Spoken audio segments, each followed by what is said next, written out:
오늘도 하나님의 크신 은혜가 여러분의 삶 가운데 함께 하시기를 간절히 축원합니다. 어느새 오늘 이 시리즈의 마지막 5번째 시간이 왔습니다. 참성전과 더 나은 언약이라는 제목으로 우리 계속해서 이어져온 하나님의 그 구속의 역사, 하나님의 그 소원에 대하여서 우리가 함께 살펴보도록 하겠습니다. 에덴에서부터 에덴에 쫓겨난 이후에 족장들에게서, 그리고 성막과 성전을 거쳐서 우리가 여기에 예수 그리스도에까지 이르게 되었습니다. 우리가 지난주에 살펴본 것처럼 성전, 솔로몬 성전이 건축된 것은 단순히 성막이 하나의 고정된 건물로서 건축되었다는 그 의미 이상이라는 것을 우리가 살펴보았습니다. 예루살렘, 특별히 다윗이 이스라엘의 왕이 된 이후에 여부스 사람들에게서 빼앗은 시온 산성이 있는 예루살렘, 그곳에 이제 하나님의 궁전, 성전과 하나님의 위임을 받은 하나님의 백성 이스라엘의 왕의 궁전이 함께 머물게 되는, 그러니까 예루살렘이라는 도시 전체가 하나님이 거하시는 초소가 되는, 그러니까 도시 성전, 그러니까 성전이 도시 하나의 전체로 이렇게 확장되었음을 우리가 보게 되었습니다.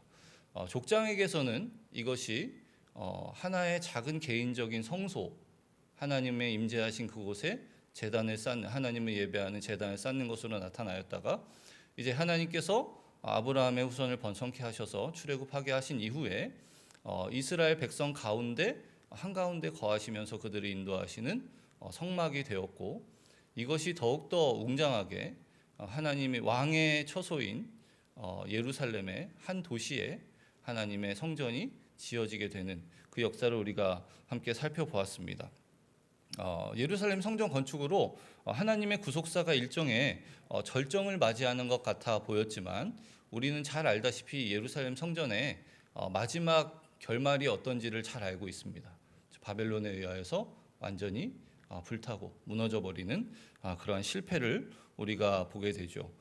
지속적으로 이스라엘 역사 가운데 가끔 히스기야나 요시야 같은 선한 왕들이 나타나서 이 쇠락, 이 쇠퇴를 일시적으로 이렇게 멈추는 듯하게 보였지만, 이 쇠퇴의 그 흐름은 막을 수가 없었습니다. 그러니까 성전이 건축됨으로 인하여서 일종의 절정을 맞이하였는데, 이것이 이제 내려오는 일만 남았다. 이스라엘 역사를 보면 그렇지 않습니까? 결국은 이러한 예루살렘 왕들과 예루살렘 백성들, 시민들의 거듭된 실패는 성전 파괴와 예루살렘 멸망이라는 결과로 나타나게 됩니다. 그런데 이 성전 파괴가 누구에 의하여서 이루어졌습니까? 바벨론이죠, 바벨론. 그런데 이것이 매우 의미심장한 것은 창세기 11장에 보면요, 바벨이 등장했습니다. 바벨탑 사건, 홍수 이후 바벨탑 사건, 하나님의 창조의 청사진에 저항하는 반대 세력으로 창세기 11장에 바벨이라는 이름이 등장하는데, 예루살렘 성전을 파괴한 자들이 누구라고요? 바벨론. 히브리어로는 동일합니다. 바벨론과 바벨을 우리는 구분하지만 히브리어로는 똑같은 용어입니다. 그러니까 그것이 다시 반복되고 있는 것 같은 그런 느낌을 우리가 받게 되는 것이죠. 그러나 하나님 긍휼이 많으신 하나님께서 예레미야 선지자를 통하여서 예언하신 대로 바벨론 포로기가 70년으로 마치게 되고, 그들이 다시 이제 약속의 땅 예루살렘으로, 약속의 땅으로 돌아와서 유다의 백성들이 예루살렘에 다시 성전을 건축하게 됩니다. 그것이 스룹바벨 성전입니다. 중간에 한 16년 정도 사마리아인들의 방해로 인하여서 성전 건축이 멈춰진 적은 있지만, 결국은 그것이 완공되는 것을 우리가 보게 됩니다. 이스라엘 백성들이 다시 약속의 땅으로 돌아오고 다시 예루살렘의 성전이 건축되는 것을 보면, 우리가 하나님의 그 구속의 역사가 아직 끝나지 않았다는 것을 분명히 알 수 있죠. 그런데 여기서 또 문제가 발생합니다. 여러분, 구약 성경의 맨 마지막인 말라기서에 가면 바벨론 포로 이전에 유다 백성들이, 이스라엘 백성들이 행하였던 죄악이 그대로 반복되고 있는 것을 보게 됩니다. 그렇죠. 똑같은 그들의 죄악. 바벨론 포로로 끌려가서 나라가 완전 망하고 성전이 완전히 회파된 그 이후에도 그들이 죄를 버리지 못하고 여전히 하나님께 거역하고 우상을 숭배하는 그런 일들이 동일하게 발견되는 것을 우리가 보게 되죠. 결국 실패로 끝나게 됩니다. 말라기 선지자의 맨 마지막 예언을 보면 결국은 이스라엘은 한 번도 하나님께 신실하게 행한 적이 없고 하나님과의 그 언약을 이행한 적이 없다라는 결론으로 암울하게 끝나게 되죠. 그리고 여러분 잘 아시다시피 말라기 선지자 이후로 예수님께서 오시기 전까지 400년간의 침묵의 시대, 암흑의 시대가 등장을 하게 됩니다. 결국 구약 전체를 통하여서 우리가 결론 내릴 수 있는 것, 구약의 수많은 책들, 수많은 역사적인 그런 사건들을 우리가 통해서 볼 수 있는 것은 인간 스스로는 하나님의 율법을 지킬 수 있는 능력이 전혀 없다. 하나님은 언제나 이스라엘에게 신실하셨지만 그들은 언제나 하나님께 불순종하고 하나님에게 불성실하였다. 라는 결론으로 구약 전체를 아주 간단하게 결론 내릴 수 있을 것 같습니다. 그래서 이것을 사도 바울이 로마서 3장 19절에서 20절에서 이렇게 아주 간단하게 잘 표현하고 있습니다. 우리가 알거니와 무릇 율법이 말하는 바는 율법 아래에 있는 자들에게 말하는 것이니 이는 모든 입을 막고 온 세상으로 하나님의 심판 아래에 있게 하려 함이라. 그러므로 율법의 행위로 그의 앞에 의롭다 하심을 얻을 육체가 없나니. 율법을 행하여서 그 공로로 하나님 앞에 의롭다함을 얻을 수 있는 육체는 하나도 없다. 구약을 보면 우리가 그런 결론을 내리지 아니할 수 없는 것이죠. 구약의 모든 이스라엘 백성의 역사를 보면 과연 그러하다는 것을 우리가 깨닫게 됩니다. 그리하여서 이제 하나님께서는 예루살렘 성전의 예루살렘의 멸망, 예루살렘 성전의 파괴를 바라보시면서 또한 그 이후에 예레미야 선지자와 에스겔 선지자를 통하여서 우리가 잘 알고 있는 소위 새 언약을 주십니다. 새 언약. 너희는 할 수 없으니 이제 내가 하겠다. 하나님께서 구속의 역사의 주도권을 쥐고 이전부터 계속 그리하였지만 이것이 언약에 의하여서 쌍방 간의 합의로서 서로 언약을 맺은 당사자 간의 성실함을 통하여서 그 언약이 이어지는 것, 이제 이것이 아니라 하나님이 주권적으로 일방적으로 하나님 편에서 이루시는 완전히 하나님 편에 넘어온 구속의 역사에 서막을 알리는 것이 이제 새 언약의 내용이 되겠습니다. 예레미야 31장 31절에 34절에 보면요, 여호와의 말씀이니라 보라 날이 이르리니 내가 이스라엘 집과 유다 집에 새 언약을 맺으리라. 이 언약은 내가 그들의 조상들의 손을 잡고 애굽 땅에서 인도하여 내던 날에 맺은 것과 같지 아니할 것은 내가 그들의 남편이 되었어도 그들이 내 언약을 깨뜨렸음이라. 여호와의 말씀이라. 너희는 언약을 한 번도 지킨 적이 없다. 내가 너희 남편이 되었어도 너희는 언약을 깨었다. 그러나 그날 후에 내가 이스라엘 집과 맺을 언약은 이러하니 곧 같이 읽겠습니다. 내가 나의 법을 그들의 속에 두며 그들의 마음에 기록하여 나는 그들의 하나님이 되고 그들은 내 백성이 될 것이라. 여호와의 말씀이니라. 나는 너희의 하나님, 너희는 나의 백성. 그것이 정말 제대로 이루어지는, 내가 나의 법을 그들의 속에 둘 것이다. 자, 내 법이 있으니까 너희가 너희 마음에 이거 잘 지켜야 된다. 실패했기 때문에 하나님께서 직접 그들의 마음 가운데 자신의 법을 두실 것이다. 그들의 마음에 기록하실 것이다. 그것으로 인하여서 나는 너희의 하나님, 너희는 내 백성이 될 것이다. 에스겔에도 비슷하죠. 내가 너희를 여러 나라 가운데서 인도하여 내고 여러 민족 가운데서 모아 데리고 고국 땅에 들어가서 맑은 물을 너희에게 뿌려서 너희로 정결하게 하되 곧 너희 모든 더러운 것에서와 모든 우상 숭배에서 너희를 정결하게 할 것이다. 여러분, 아까 예레미야 선지자도 마찬가지고 에스겔 선지자도 마찬가지고 계속해서 반복하여서 강조되는 것이 내가입니다. 내가 하겠다. 너희에게 맡기지 않고 이제 내가 하겠다. 또 새 영을 너희 속에 두고 새 마음을 너희에게 주되, 예레미야 선지자와 비슷하죠. 너희 육신에서 굳은 마음을 제거하고 한 돌멩이의 마음을 제거하고 부드러운 마음을 한 살코기의 마음을 줄 것이다. 또 내가 내 영을 너희 속에 두어 너희로 내 율례를 행하게 하리니 너희가 내 규례를 지켜 행할지라. 하나님의 주권적인 구속 역사의 시작을 알리는, 그리고 말라기 선지자가 사라지고 난 다음에 그 어둠의 시대, 침묵의 시대를 뚫고 태초부터 계셨던 하나님의 말씀이신, 그 안에 생명의 빛을 담재하신 예수 그리스도께서 그 침묵과 어둠을 깨고 이 땅에 임하신 것이죠. 그러니까 결국 하나님 편에서의 일방적인 구속의 역사는 예수 그리스도 독생하신 하나님의 성자 예수님, 하나님의 아들, 독생하신 하나님의 아들 성자 예수님의 출현을 담보할 수밖에 없었다라는 것을 우리에게 잘 설명해 줍니다. 우리가 오늘 14절부터 읽었는데요. 요한복음 1장 1절 못 외우시는 분 안 계시죠?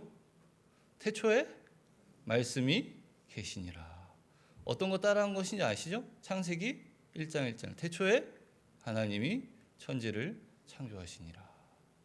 새 창조의 역사에 웅장한 선언이 여기서 울려 퍼지고 있는 것이죠. 14절에 가보면 어떻게 되어 있습니까? 태초부터 계셨던 말씀, 그 하나님과 함께 하셨던 하나님이신 그 말씀이 어떻게 하셔요? 육신이 되어 우리 가운데 거하셨다. 하나님이 인간과 같은 몸을 입으시고 이 땅에 오셨다. 그런데 그의 영광을 보니 아버지의 독생자의 영광이요 은혜와 진리가 충만하다. 충만하다. 성막과 성전에 충만히 임하였던 하나님의 임재, 하나님의 영광을 기억하게 하는 표현이죠. 그 하나님의 영광이 예수님께서 육신을 입고 이 땅에 오신 것과 연속선상에 있는 것으로 요한은 묘사하고 있습니다. 그런데 단순히 예수님의 성육신은 하나님의 영광이 충만한 것이 아니라 그 안에 무엇이 충만했다고 얘기합니까? 은혜와 진리가 충만하였다. 은혜, 값없는 자에게 주어지는 호의가 필요했고, 또한 진리, 그들이 결코 이룰 수 없었던, 지켜낼 수 없었던 그 진리의 수호가 예수 그리스도의 임재 가운데, 성육신 가운데 담겨 있었다. 말씀이 육신이 되어 우리 가운데 거하심에 우리가 그의 영광을 보니 아버지의 독생자의 영광이요 은혜와 진리가 충만하였다. 16절은 이렇게 얘기합니다. 우리가 다 그의 충만한 데서 받으니 은혜 위에 은혜로라. 여러분 이 표현 좋아하시죠? 은혜 위에 은혜. 야, 더블 은혜. 와, 진짜 최고다. 은혜인데 그거보다 더 좋은 은혜. 그런데 여러분 이것을 16절만 이렇게 똑 떼어서 생각하시면 안 되고요. 이 16절은 17절과 함께 읽어야 됩니다. 은혜 위에 은혜라고 할 때 이 앞에 은혜는 17절에 나오는 율법을 이야기합니다. 율법은 모세로 말미암아 주어진 것이다. 율법도 은혜입니다, 여러분. 율법이 우리를 죽게 하는 것이 아니라 죄가 무엇인지를 알게 하는 것이죠. 그것에 이를 수 없지만, 그것을 온전히 지킬 수 없지만 그것을 보고 그것이 죄라는 것을 알 수 있도록 하나님께서는 율법을 우리에게 주신 것입니다. 그렇지 않았다면, 율법이 없었다면 우리가 무엇이 죄인지도 몰랐겠죠. 그것도 은혜입니다. 그런데 더 나은 은혜가 있는데, 그것을 대체하는 은혜가 있는데, 은혜 위에 은혜를 할 때 뒤에 은혜가 무엇입니까? 은혜와 진리는 예수 그리스도로 말미암아 온 것이라. 아까 그분 가운데 은혜와 진리가 충만하였다라고 하는데, 더 나은, 이전에 율법을 대체하는, 그것을 대신하는 더 좋은 은혜는 은혜와 진리가 충만한데, 그것이 누구로부터 왔다? 예수 그리스도로부터 왔다. 첫 번째 은혜인 율법은 모세로부터 왔지만, 이제 그 모세의 율법이 아니라 은혜와 진리가 충만하신 예수 그리스도를 통하여서 모세의 율법을 대체하는 더 좋은, 더 나은, 더 완전한 은혜가 우리에게 주어졌다라는 것을 표현하고 있는 것이죠. 그래서 여러분 히브리서 8장 5절과 6절에 보면 이렇게 나와 있습니다.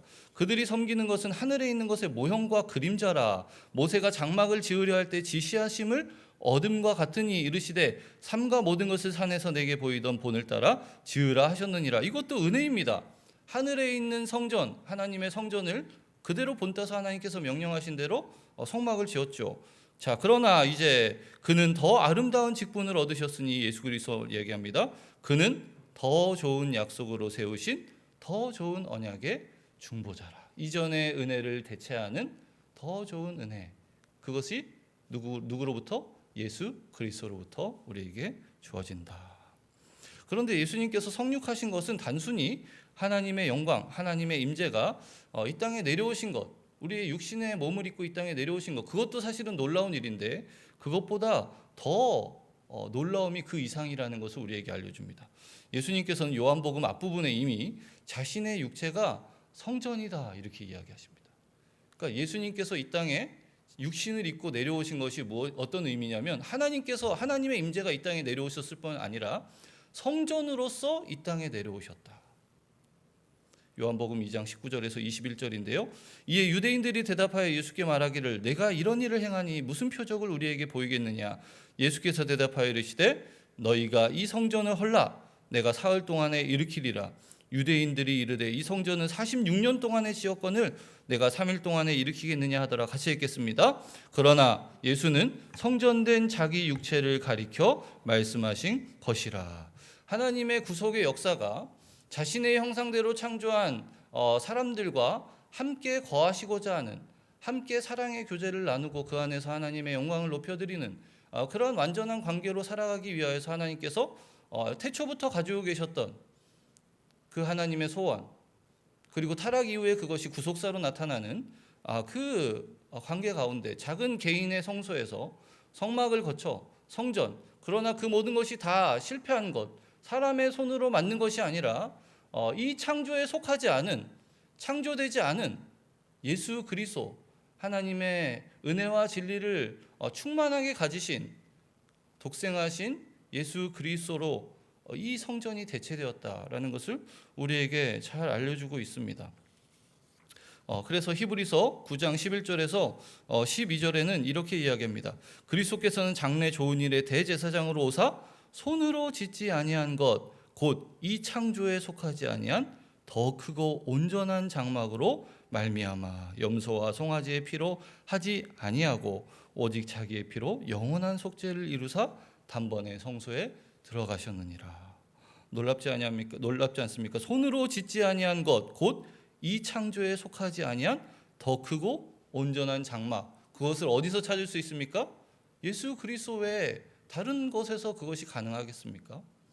사람이 만든 것은 다 실패해버리고 다 무너져버렸지만 그 누구도 허물 수 없는, 그 누구도 좌절시킬 수 없는 하나님의 본체이신 그분이 은혜와 진리를 충만하게 가지시고 우리와 같은 몸을 입고 이 땅에 오셔서 더 나은 성전으로서 자신을 단번에 하나님께 드리심으로 영원한 속죄를 이루신 것, 그리하여서 멀리 있던 우리가 하나님과 가까이 있게 되고 그 속죄로 말미암아 우리가 정결하게 되고 그 안 우리 안에 성령이 거하실 처소가 될 수 있도록 예비시킨 것, 그것이 예수 그리스도께서 이 땅에 오신 목적이 아니겠습니까? 예수님의 말씀 가운데 성전 대신 육체가 헐어졌다가 사흘 동안에 다시 일으키실 것이라는 그 말씀을 보면 예수님의 십자가 대속의 죽으심과 부활의 의미가 이 안에 담겨져 있다는 것을 우리가 알 수 있습니다. 성막에서 우리가 살펴보았듯이 성전과 성막의 가장 중요한 이유, 그곳에 하나님께서 임재하시기 때문에 그의 백성들이 죄사함을 통하여서 하나님께 가까이 나아갈 수 있다라는 그 죄의 문제가 가장 큰 것이었는데, 예수께서는 손을 이 땅에 이 창조에 속하지 아니한, 손으로 짓지 아니한 성전이 되실 뿐만 아니라 완전한 대제사장과 완전한 제물이 되셔서 단번에 자기를 죽이셔서 단번에 하나님께 희생제물로 자기를 드리셔서 영원한 속죄를 이루셨다. 그리고 이 말씀 안에서 우리는 육체, 몸과 성전의 연결이라는 매우 중요한 구속사역의 내용을 발견하게 됩니다. 특별히 성경의 신약 성경의 여러 곳에서 예수님과 성전 사이에 밀접한 연관을 암시하는 내용들이 많이 등장합니다. 우리가 살펴보진 못하겠지만 누가복음이 그렇습니다, 여러분. 누가복음 처음에 예수님께서 탄생하셨을 때, 그 당시에 예수님께서 정결 예식을 위하여서 성전으로 올라가셨을 때 누구를 만나죠? 시므온과 안나. 다 성전에서 그분이 메시아라는 것을 확증을 받습니다. 하나님 편에서. 그렇죠? 그리고 누가복음의 맨 마지막에 어떻게 되는지 아십니까? 예수님께서 승천하신 이후에 그들이 날마다 성전에 모여서 하나님을 찬송했다. 성전으로 시작하여서 성전으로 끝나고 있는 그런 모습을 보게 됩니다. 더욱더 분명하게는 히브리서에 이것이 잘 등장하고 있죠. 히브리서 4장 14절에서 16절에 보면 그러므로 우리에게 큰 대제사장이 계신다. 승천하시니 곧 하나님의 아들 예수다. 쭉 넘어 16절에 보면요. 그러므로 우리는 긍휼하심을 받고 때를 따라 돕는 은혜를 얻기 위하여 은혜의 보좌 앞에 담대히 나아갈 것이라. 은혜의 보좌, 시은좌, 속죄소 아닙니까? 지성소, 안에 있는 하나님의 임재의 장소, 그런 표현이 이제 등장. 그것에 들어갈 수 있는 것을 누가 가능하게 하셨다? 예수님께서 하셨다. 히브리서 10장 19절에서 20절입니다. 그러므로 형제들아 우리가 예수의 피를 힘입어 성소에 들어갈 담력을 얻었나니, 같이 읽겠습니다. 그 길은 우리를 위하여 휘장 가운데로 열어놓으신 새로운 살 길이요 휘장은 곧 그의 육체니라. 십자가 위에서 자신의 몸이 찢기신 것과 같이, 실제로 누가복음에 모든 많은 복음서에 예수님께서 돌아가셨을 때 성막과 성소와 지성소를 가르고 있던 휘장이 어떻게 됐습니까? 위에서부터 아래로 찢어졌다. 그 실이 얼마나 촘촘히 짜졌는지 황소 2마리를 이렇게 당겨도 찢어지지 않는 천으로 제작되었다고 합니다. 그것이 어디서부터? 위에서부터 하나님께서 찢으신 것. 아래서부터 찢었으면 사람이 찢었다고 할 수 있지만, 사람이 찢을 수도 없지만, 그것이 위에서부터 찢어졌다는 것이 중요하죠. 하나님께서 자신에게 나아오는 그 길을 완전히 예수 그리스도를 통하여서 열어놓으셨다. 이렇게 예수님께서 우리와 같은 육체를 입고 성육신하신 그 의미가 이런 것입니다.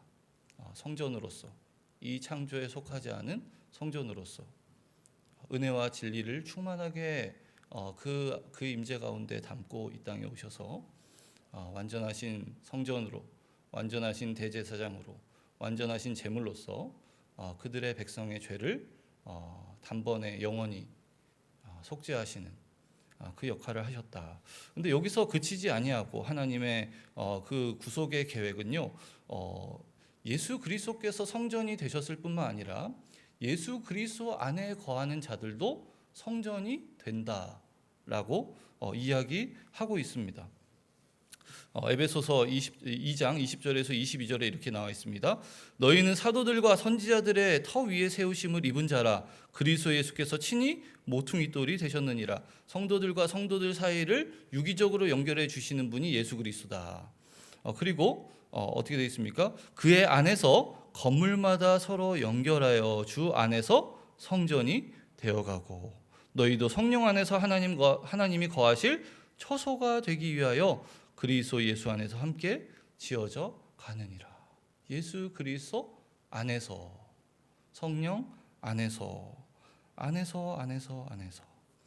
그리스도 예수께서 모퉁이 돌이 되셔서 성도들을 연합하게 하시고 하나의 유기적이고 성장하는 건물로서의 성전, 하나님이 거하실 처소가 되어 간다. 여기서 우리는 교회라는 것이 단순한 건물이 아니라 예수 그리스도 안에 있는 성도들의 모임이 곧 교회이고 그것이 곧 성전이다. 구약에서 이야기하는 의미의 성전이다라는 것을 우리가 알게 됩니다. 그리스도의 몸이 하나님의 성전이기 때문에 또한 그리스도를 믿고 따르는 자들은 그리스도 안에 있는 자들이고, 그렇기 때문에 그리스도의 몸으로서 교회도 하나님의 성전이다. 이러한 논리가 사도 요한에게서 이렇게 발견되는 것이죠. 한편 우리는 여기서 그리스도 안에서라는 반복되는 그 표현을 발견하게 되는데, 사도 바울의 신학 가운데 가장 중요한 표현 중에 하나입니다. 엔 크리스토, 그리스도 안에서. 그리스도 안에서라는 표현은 그리스도와 함께라는 표현, 그런 의미로도 번역될 수 있습니다. 오늘 본문인 요한복음 1장 14절에서는 어떻게 되어 있습니까? 말씀이 육신이 되어 우리 가운데 거하셨다. 예수님께서 성육신을 하셔서 이 땅에 처음 오셨을 그 장면에는 말씀이 육신이 되어 우리 가운데 거하셨다. 구약적인 표현이죠. 하나님의 임재가 성막에 거하시는 것, 성전에 거하시는 것. 그런데 이것이 신약적인 표현에 되면 어떻게 됩니까? 예수 그리스도 안의 되는 거죠. 가운데가 아니라 안에. 그리스도께서 우리 안에 거하시고 우리가 그의 안에 거하는 것이죠. 우리의 밖에 거주하시는 것이 아니라 우리 안으로 하나님의 처소가 옮겨졌다라는 것을 우리에게 잘 보여주고 있습니다.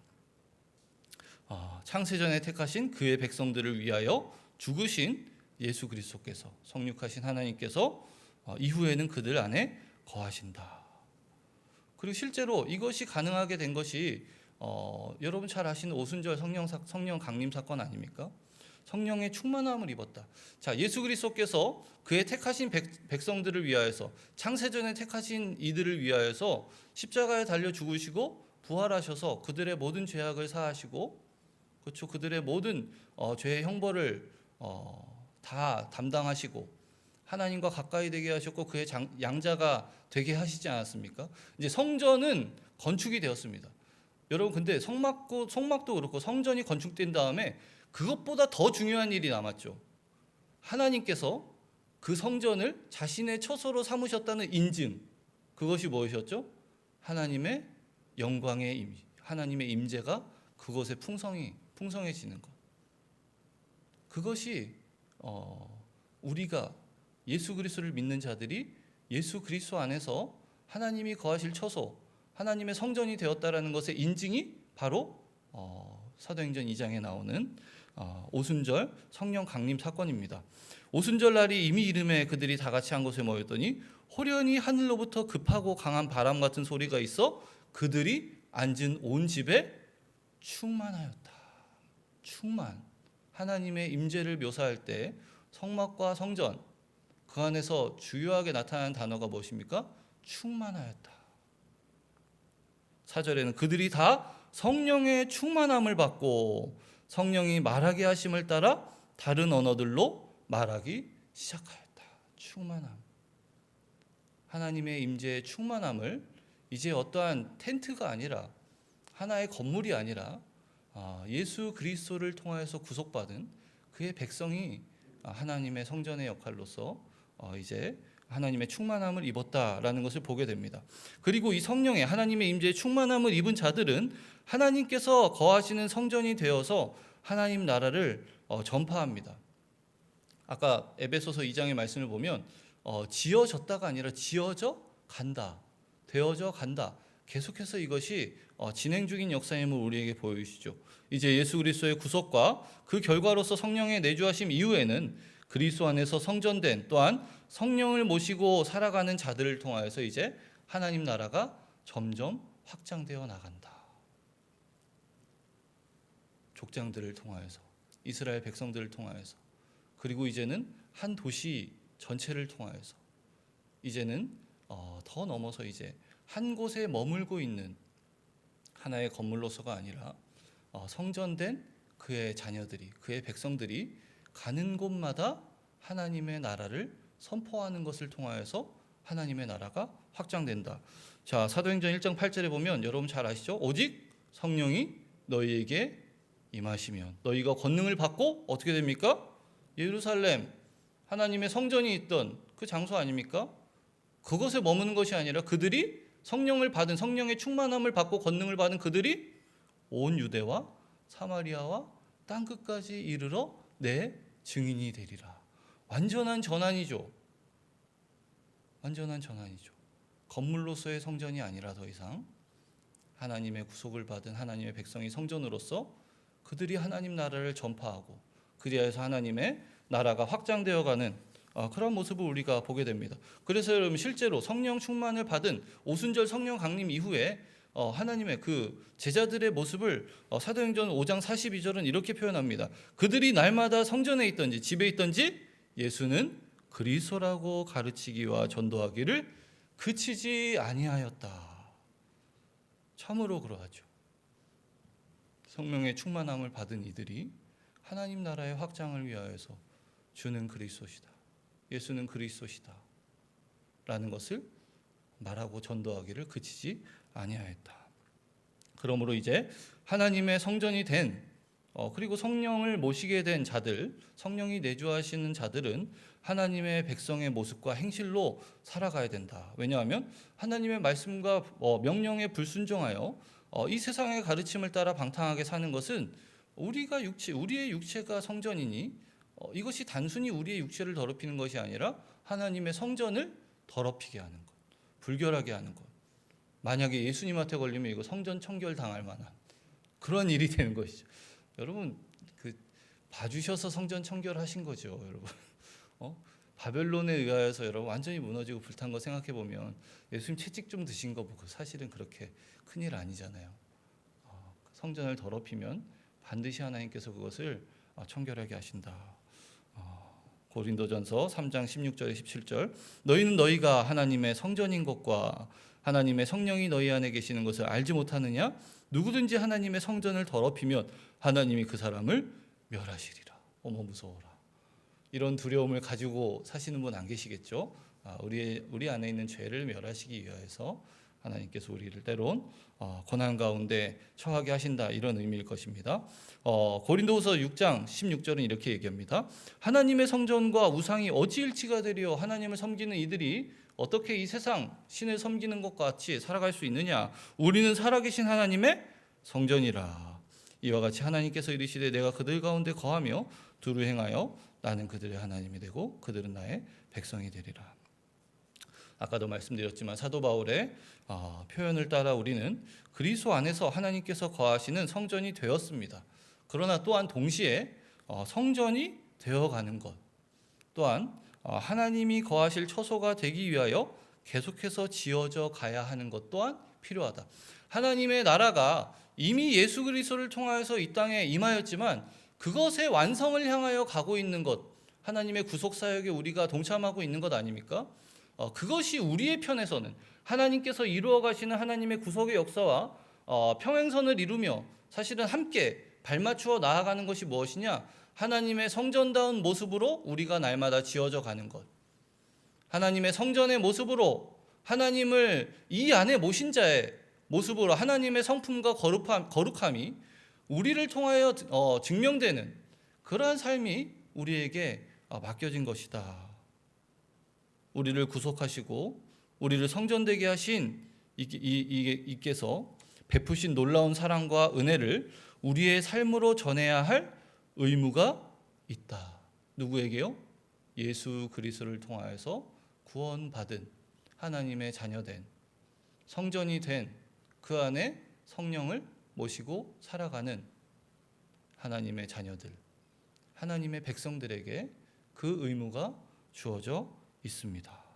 베드로전서 2장 9절 같이 한번 읽어볼까요? 그러나 너희는 택하신 족속이요 왕같은 제사장들이요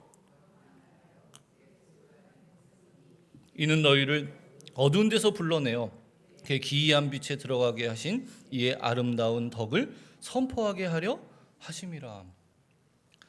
아름다운 덕을 선포하게 하시기 위하여서 우리를 왕같은 제사장으로 부르셨다. 에베소서 1장에는 어떻게 되어 있습니까? 6절에요. 이는 그가 사랑하시는 자 안에서 우리에게 거저 주시는 바 그의 은혜의 영광을 찬송하게 하려는 것이다.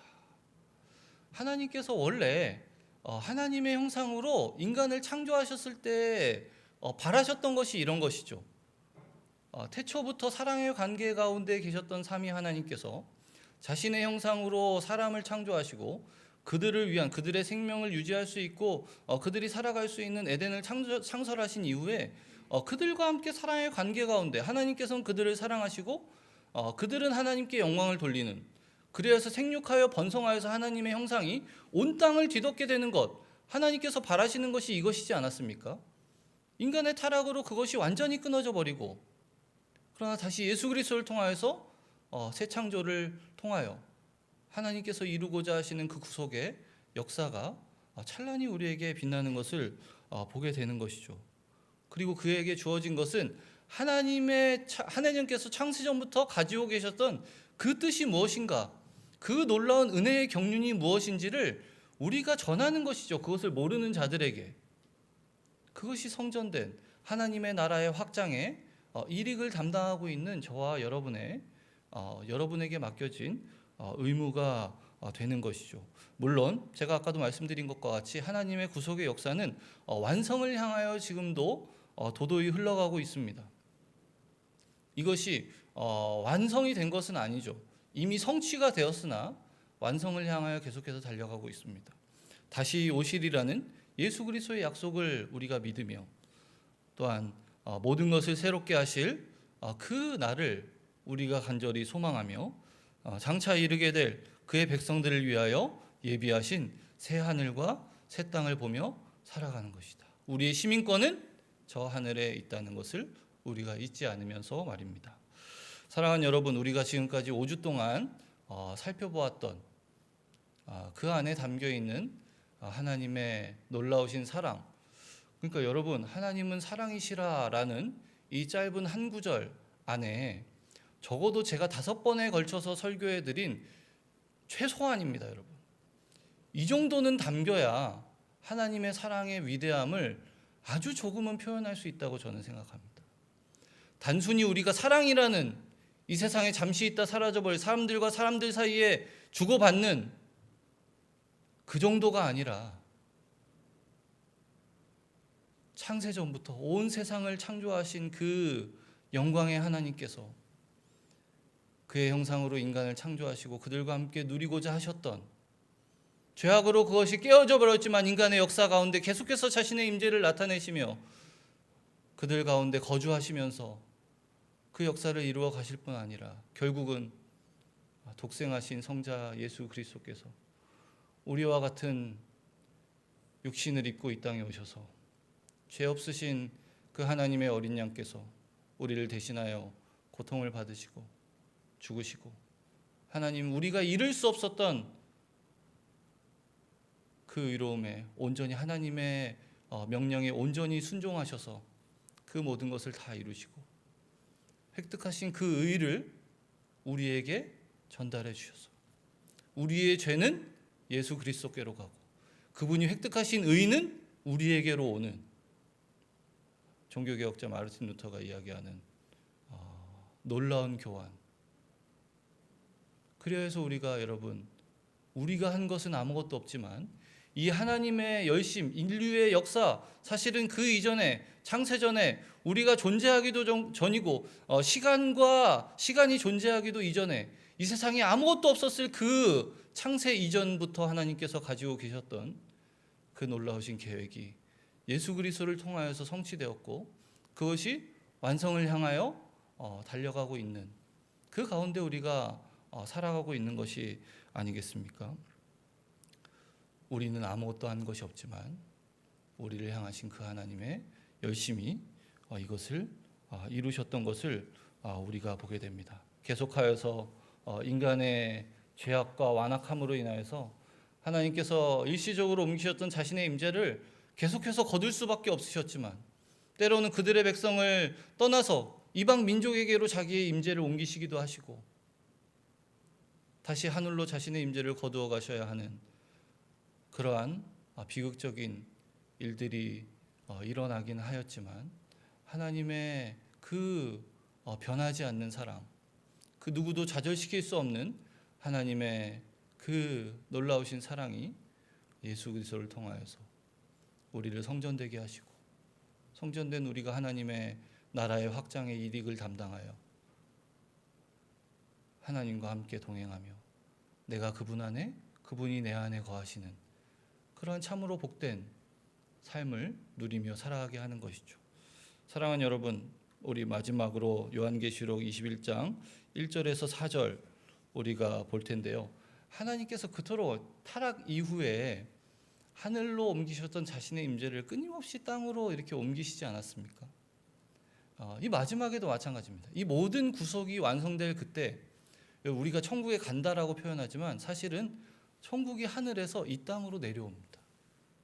우리가 거하고 있는 이 땅으로 하나님의 임재가 영원히 이주해 오시는, 다시는 이제 그것이 패배되거나 무효가 될 수 없는, 실패하지 않는 완전한 완성으로 다가온 그 영광의 순간을 요한계시록에 이렇게 표현하고 있습니다. 우리 마지막으로 읽고 우리 설교 마치도록 하겠습니다. 요한계시록 21장 1절에서 4절입니다. 또 내가 새 하늘과 새 땅을 보니 처음 하늘과 처음 땅이 없어졌고 바다도 다시 있지 않더라. 또 내가 보매 거룩한 성 새 예루살렘이 하나님께로부터 하늘에서 내려오니 그 준비한 것이 신부가 남편을 위하여 단장한 것 같더라.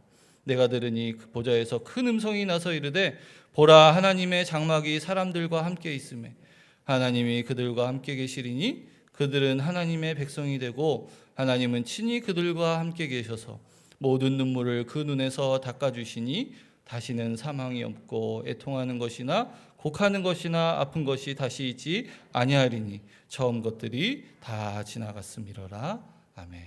이 영광의 날을 소망하며 이 영광의 날을 바라보며 하루하루를 주님 안에서 살아내는 저와 여러분의 삶이 되기를 간절히 축원합니다.